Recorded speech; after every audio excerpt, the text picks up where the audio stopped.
இன்றைய தினமலர் செய்தியில் தமிழ்நாடு மருத்துவ பணியாளர் தேர்வாணையம் வாயிலாக தேர்வு செய்யப்பட்ட 1071 டாக்டர்கள். ஆனால் 320 பேருக்கு மட்டுமே பணியாணை. மீதி 751 பேர் புலம்பல். ஒருவேளை கவனிப்பு செய்த 320 பேருக்கு மட்டும் பணியாணையா?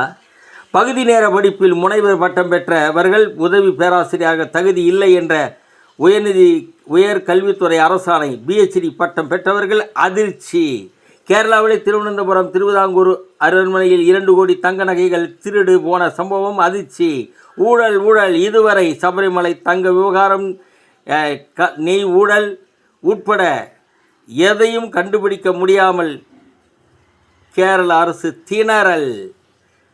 விஷ ஊசி செலுத்தி 100 நாய்களுக்கு கொலை. தெலுங்கானாவில் மீண்டும் கொடூரம். தெலுங்கானாவில் போதை பொருள் பயன்படுத்தி ஆந்திர தொகுதி MP புட்டா மகேஷ் குமார் உட்பட 6 பேர் அதிரடி கைது. சென்னை புரசவாக்கம் கரியப்பா தெருவில் உள்ள அரசு மருத்துவமனையில் இயந்திரம் வெடித்து விபத்து. பிறந்து சில மணி நேரமான குழந்தைக்கு தீப்பிடித்து சீரியஸ். தீவிர சிகிச்சை அளிக்கப்பட்டு வருகிறது. திருப்பூர் நாவலூரில் கேஸ் சிலிண்டர் வெடித்து 2 குழந்தைகள் பலி, 7 பேர் படுகாயம். வணக்கம்.